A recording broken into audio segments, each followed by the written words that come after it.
Follow me. So if you found my channel, welcome. Remember that you are beautiful, you are amazing, and this video is a confirmation that you are on purpose and in the right place. If I talk fast, it's to bypass your mind and directly access your soul's listening. And I want you to trust in your soul, in your higher self ability to understand past your mind and to remember what's needed as you need it. So grab a blanket, a cozy, healthy beverage, your journal, and set up on your meditation mat. Let's begin with a prayer. Beloved Creator, may I always be protected from evils. May my ego come in service to my spirit. May I always be connected to divine truth. May I listen with my spirit and hear with my heart, absorbing love and what is of my highest good. May I activate the miracles and blessings meant for me as I walk my golden path, in full faith, with grace and ease. And so it is. Thank you, thank you, thank you. So because I have many projects and many commitments right now, I have my daily spiritual practice, but I like to once a month or once every few months or on a planetary alignment, do a really big check-in. And I thought I would come on here today and kind of show you how you can use your spiritual gifts and processes to manifest more in your life and use your guidance, the divine guidance, which knows you better than you know yourself and knows your highest joy and your greatest loves, to actually manifest things in life. So one of the first things that I do is I actually have multiple journals. So I have so many journals, more for one I have for where I just record my dreams, and one's just kind of like a daily check-in. I have a book of shadows for when I'm going through something challenging that I want to release, because normally I wouldn't keep that, but I like to see at the end of the year, when I do a year-end reflection, how far I've come and what I've overcame, what creators helped me overcome, and just the divine nature, because oftentimes when we are alchemizing and transmuting and we get really good at it, especially as women, we just are like, next thing, next thing, next thing, next thing, and we forget how to celebrate and how far we came. So I liked to kind of do a little gratitude check-in with myself by keeping a book of shadows. Gratitude in a journal. It's just, I had extra journals, so I wanted to use it up, and I actually find writing down my gratitude is just much better. Now the other separation of the journals just really helps me. So for instance, this is my ceremony journal, and I write down about my ceremonies and the things that I learned from it, and working with specific guide Hecate in this journal this year in the moon cycles. So that's been really interesting, and then it helps me to kind of pull out for, I guess, my own personal grimoire or my personal book of magic, all the things that are working on all the tools that I can use in sessions with my clients, and just the gifts and tools that work best for me, so I can start to really understand what's coming forth for me and what's really usable, and then I can use it, remember to use it and apply it in my day-to-day living. So if I'm just out and about doing 3D things, I'm always connected and I'm always able to use my spiritual gifts. It's not like at 3 p.m. on Wednesday I'm going to be spiritual. It gets ingrained into your daily living, and then this is how you start to ignite your soul, your light language comes back, your soul language comes back, and you really can anchor divinity into the physical, and you're on that bridge. So another thing I redid like an oracle journal today, and this particular one, I'm going to use it to do my own personal oracle readings, but I'm really trying to extract the divine guidance. What do my guides want me doing? What do they want me focusing on? What am I challenged with? So I'll put questions in here and I'll ask them like these questions. And sometimes I get the answer clearly, and other times, even if it's in here, I get the answer through the living of my life. But it's always answered, I'm always mentored, I'm always protected, and this is just a really wonderful way to connect. So I definitely recommend the daily spiritual. So how I use Oracle in my daily life is I will wake up in the morning and pray. We'll connect through Theta Healing Method to Creator. And then I will pull cards from my Core 4, Mother Mary, Mary Magdalene, Isis, and Kuan Yin. And then if I'm working with any other guides or mantras or anything like that, I will also, pull those or meditate and channel in some guidance. I usually do this through soul writing, and I have multiple journals, so I can break down the massive amounts of energetic guidance coming through my life, and I can really organize it into usable ways. And this is done maybe once a month, usually around my moon cycle. It depends on astrological alignments or the actual moon, new moon or full moon. I might align to those. But then this helps to guide me for the rest of the month. And some readings end up being an overarching guidance for the next 6 months or year even. And when I have it broken up into different journals, it really helps me to organize that. Now, some of the meditation tools that I use is the titanium rods, which I'll link in the description below. And of course, my yoga practices, which is what I do a daily satna and I do a daily mantra set. And then I've actually added in Sanskrit alphabet practice to that. And then in the morning, I like to do asana. I like to do yin before bed. And I like to add meditation into that. But sometimes there isn't always time. So sometimes I just have to move those around a little bit. Since I've practiced meditation for so long and connection for so long, it's just become a part of my everyday living. It's not a separate thing that I have to go do. It's ingrained into every fiber, every action, every moment, every experience, every word.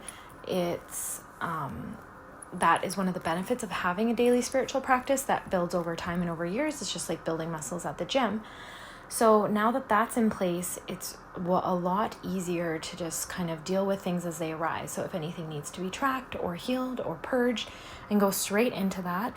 And I use soul writing as a huge tool for that. So, every few days or at least once a week, I'll sit down with my agenda and I will meditate and pray first. And then I will soul write in how am I reaching my goals? I might refer back to a tarot reading that I got some action steps from, and I kind of try to organize my week from that with the intention of letting my higher self adjust as we need and without overwhelming myself, because there's so much energy coming through and there's a smorgasbord of opportunity and actions and energy available that sometimes I get FOMO, or I get too passionate and I want to do it all at once. And so this year I've really been trying to rein that in, just focus on one thing at a time and integrating things where I can and not being so rigid with it, because I found in a lot of my studies and teachings, I've studied many layers of pranic healing, many modalities of theta healing. Those are the predominant ones that I use in my practice. And then obviously yoga, there's so much in yoga to unpack and learn. And I do sutras and I do study of the Bhagavad Gita. And in all of that, a lot of it is mirroring. So I try to take what is mirroring and what stands out most to me and apply that to bring down the overwhelm. But there can be so much, and it's so exciting and stimulating that it's really easy to get caught up. And a lot of those practices are put through a patriarchal system. So they're very, there's a lot of rigidness, although you do need self-discipline, and that is extremely important. I'm not saying not to have that, and you definitely need it at first to apply your daily spiritual practice to get to this point. But as your soul gifts emerge and as your soul moves forward in its, in your ego surrendering to it and retraining that happens during the spiritual process and during the spiritual path, you will want to start to free yourself into what I call the rewilding, and allowing the feminine to come through and guide you intuitionally with these tools. And so it's without dishonoring your teachers, of course, but if there's a rule that says you need to do this particular thing for 45 minutes, but your intuition is telling you to do something else, I think as long as you're honoring the intentions of the teacher and you show up with a very pure heart and it's not ego driven, I believe you're still honoring your teachers and you can use it the way you're supposed to. And I believe that that's more freeing and more soul nourishing in the end. You retain more gifts, you strengthen your intuition, you move forward, because the patriarchal systems that are in place that are the fruits of our awakening, that bring us back to our spiritual path, say it's yoga, or say it's a book, Sophia Codes, or theta healing, or a modality of healing, Reiki, those are meant to get us started. And then we are also supposed to bring it back to pureness and wholeness and take it out of the patriarchal system and back into the freedom that it used to be. But we need to do it with a pure heart, and we need to make sure our spiritual egos aren't involved. So I think that's really important to note here.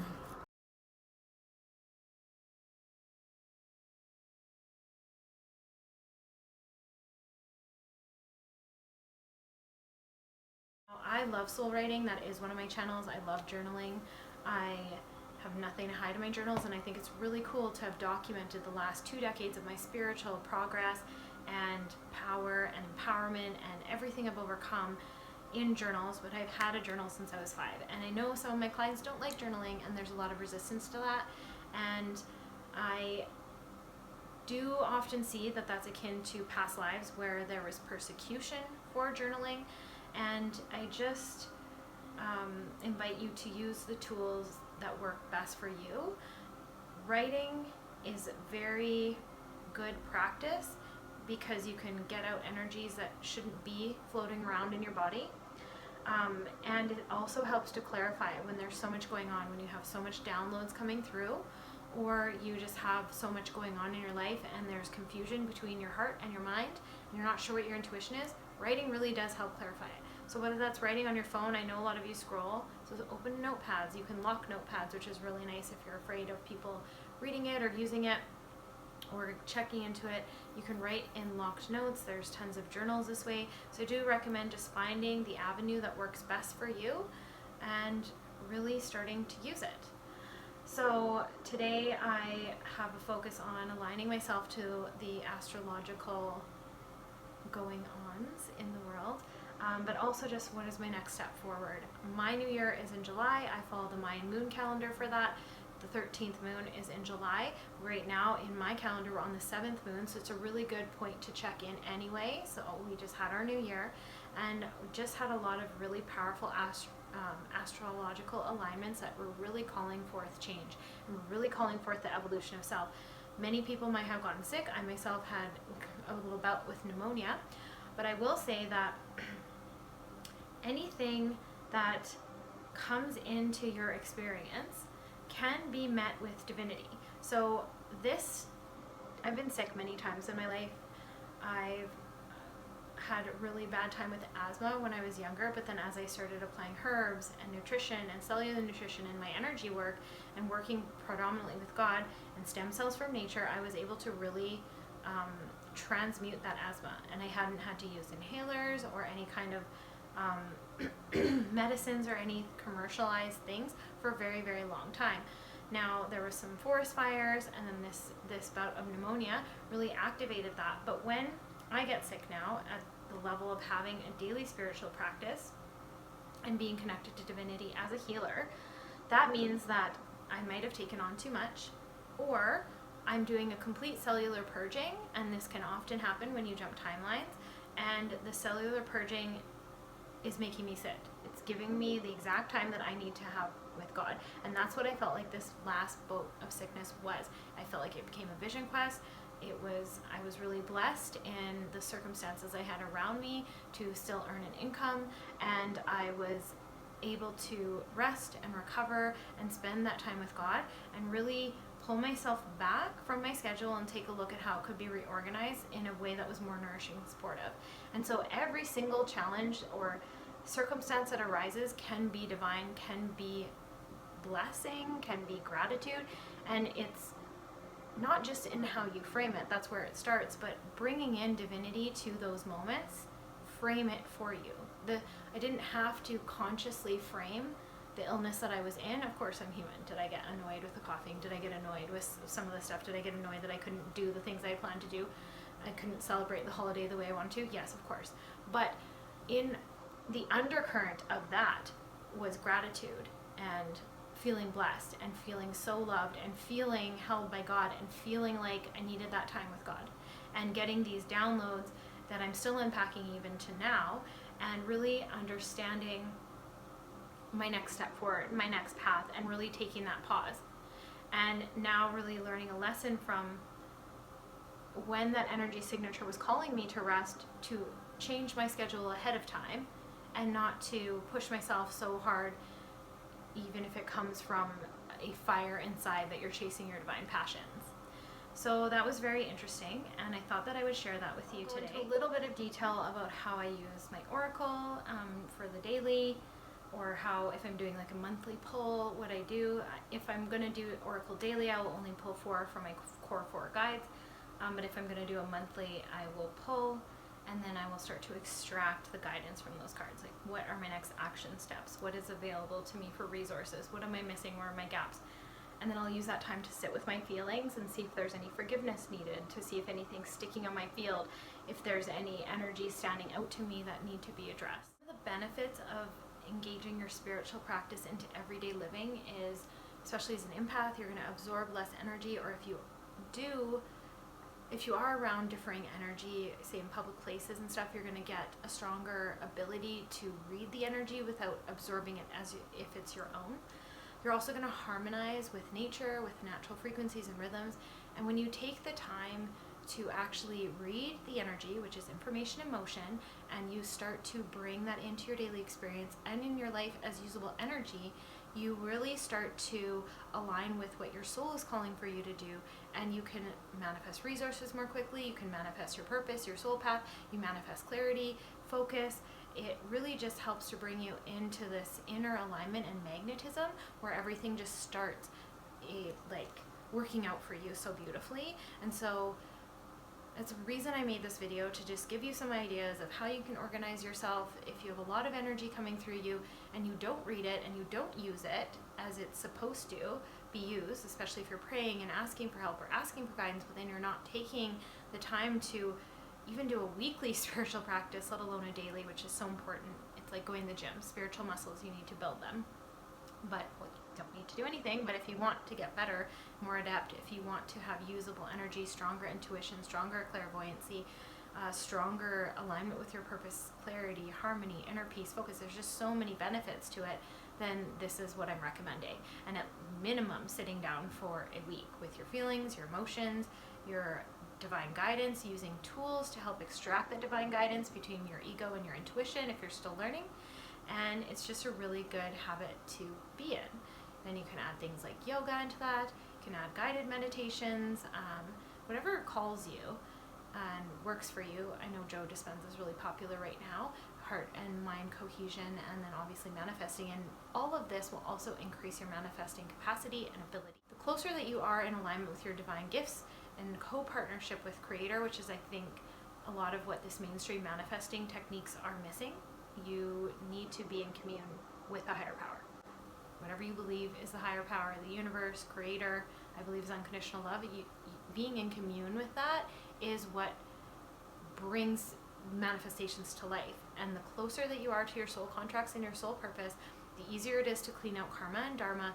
The smoother that your path gets, the more peace is involved with it, the stronger that you get, the more capable that you get, and then you become this magnetizing, fierce force in the world that's giving out love and generosity and gratitude and calling to you what you need very effortlessly. We'll be posting a few readings on my other channel, 13 Moons Oracle, and I hope you have a blessed day.